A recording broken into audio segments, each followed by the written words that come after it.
वो इस समय अंतरिक्ष में कहीं अंधेरे को चीरती हुई बढ़ रही है।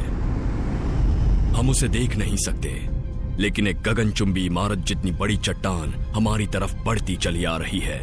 उसकी रफ्तार आवाज की रफ्तार से 50 गुना ज्यादा तेज है। ये बड़ा गंभीर मामला है, इसका होना तय है और हमें इसके लिए तैयार रहना पड़ेगा। एस्टेरॉयड पहले भी पृथ्वी पर जीवन का नामो निशान मिटा चुकी है। वो ऐसा फिर करेंगी अगर हमने उन्हें नहीं रोका। डायनासोर इसलिए लुप्त हो गए क्योंकि उनके पास बचाव का रास्ता नहीं था, लेकिन हमारे पास रास्ते हैं। दुनिया भर में वैज्ञानिक और एस्ट्रोनॉट एक ब्रह्मांडीय जंग की तैयारी कर रहे हैं ताकि एस्टेरॉयड का पता लगाकर उन्हें पकड़कर उन्हें आसमान में ही तबाह किया जा सके।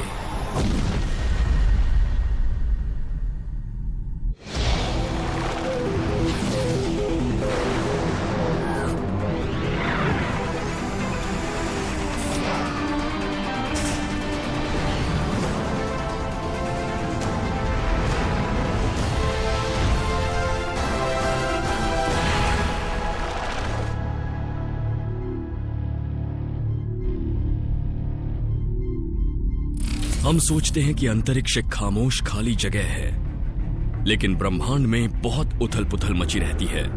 ब्लैक होल से रेडिएशन के जानलेवा धमाके निकलते रहते हैं। सोलर फ्लेयर अंतरिक्ष में लाखों मील तक जाती हैं और पहाड़ों जितनी बड़ी चट्टानें 16 किलोमीटर प्रति सेकंड की रफ्तार से ग्रहों की तरफ बेतहाशा बढ़ती रहती हैं। यहाँ ऐसा पहले भी हुआ है। 6.5 करोड़ साल पहले करीब 10 किलोमीटर चौड़ी एक एस्टेरॉयड ने डायनासोरों का सफाया कर दिया था। ऐसा दोबारा भी हो सकता है। अंतरिक्षीय चट्टान का टुकड़ा उस एस्टेरॉयड का बस जरा सा हिस्सा लाखों जाने ले सकता है। 15 फरवरी सन 2013 को ब्रह्मांड ने हमें एक चेतावनी भेजी थी।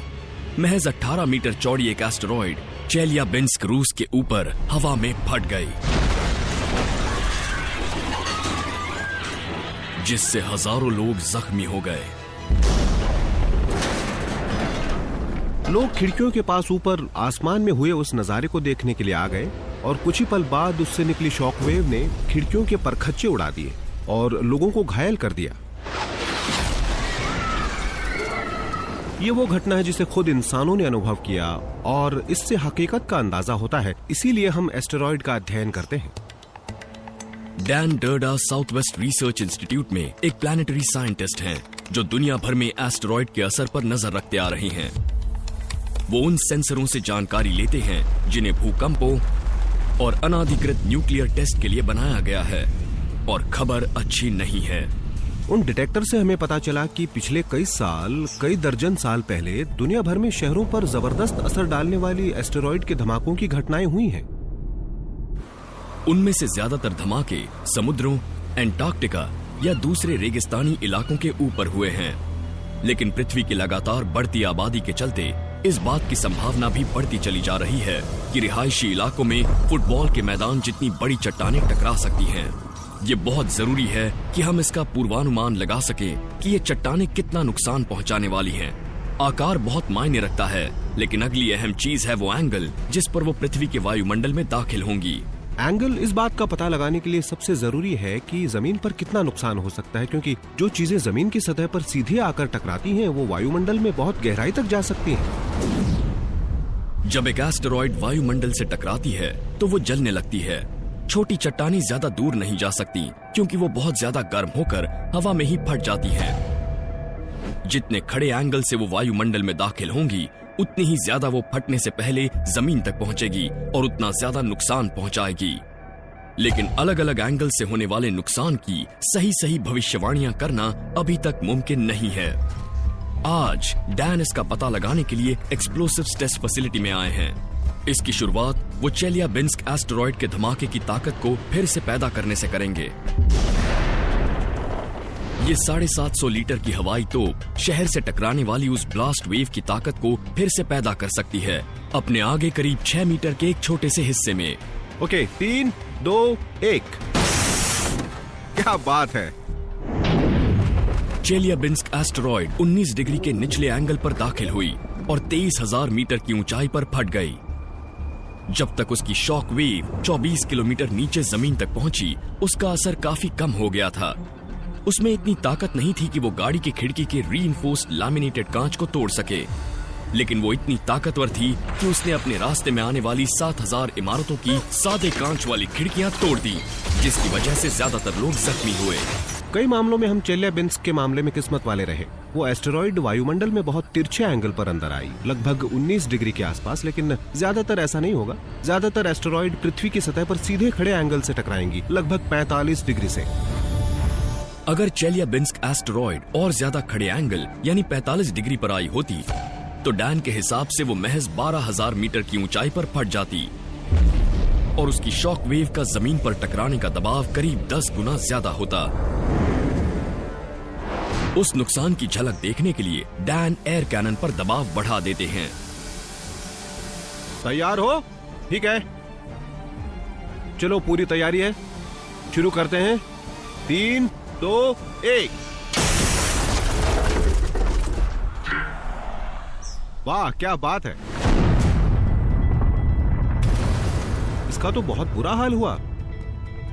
ये काफी भारी पुतला है और ये ऐसे ढेर हो गया जैसे कागज का गुड्डा हो। आप देख सकते हैं कि इसके कंधे की हड्डी टूट गई है, खिड़कियों के परखच्चे उड़ गए हैं। ऐसा चेल्याबिंस्क एस्टेरॉइड में नहीं हुआ था, लेकिन अगर वो सीधे खड़े एंगल से नीचे आई होती और उसकी शॉकवेव के टकराने का दबाव इतना ज्यादा होता तो हमें ऐसा नुकसान देखने को मिलता। एक सीधे खड़े एंगल पर एस्टेरॉइड की टक्कर से होने वाले जान माल के कुल नुकसान का हिसाब लगाने के लिए डैन को देखना होगा कि इमारतों के अंदर लोगों का क्या हाल होता है, उनके पास किस तरह की सुरक्षा है। इस टेस्ट ऑफिस को बाहरी सिंडर ब्लॉक की दीवार और सादे कांच की खिड़की से बनाया गया है। चलो शुरू करते हैं। ठीक है, 3, 2, 1। कमाल हो गया।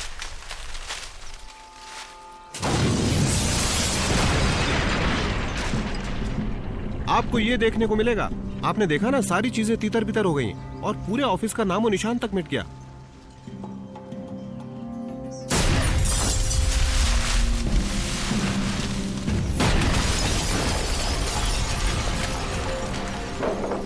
शॉकवेव के दबाव की वजह से दीवार का एक सिंडर ब्लॉक निकलकर अंदर की तरफ चला गया जहां पुतला बैठा हुआ था।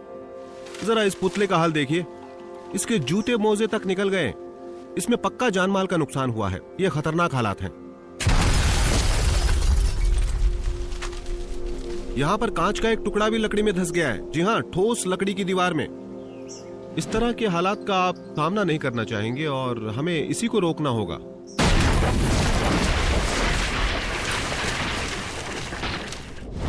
अगर 18 मीटर चौड़ी एस्टेरॉइड 45 डिग्री पर आगे बढ़ते हुए किसी बड़े महानगर के 12,000 मीटर ऊपर फट गई तो लाखों लोगों की जान जा सकती है।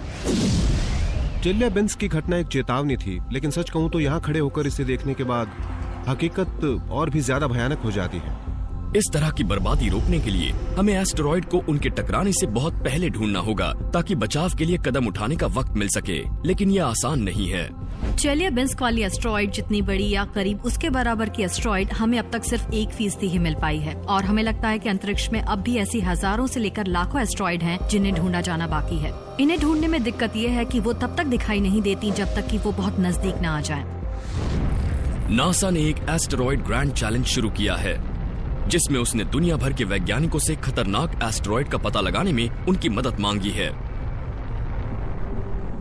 इस चुनौती को जिन 2 लोगों ने मंजूर किया है वो है भूतपूर्व एस्ट्रोनॉट एड लू जो ISS पर गए थे और अपोलो 9 के अनुभवी रस्टी श्वाइखार्ट। दोनों ने मिलकर एक वेंचर शुरू किया है जिसका नाम है B612। एक एस्टेरॉइड का रास्ता बदलना बहुत आसान है, मुश्किल काम है उसे ढूंढना, और आप उस एस्टेरॉइड का रास्ता नहीं बदल सकते जिसे आपने अभी तक नहीं ढूंढा है। पृथ्वी के पास वाली करीब 11,000 एस्टेरॉइड ऐसी हैं जिनके बारे में हम अभी जानते हैं।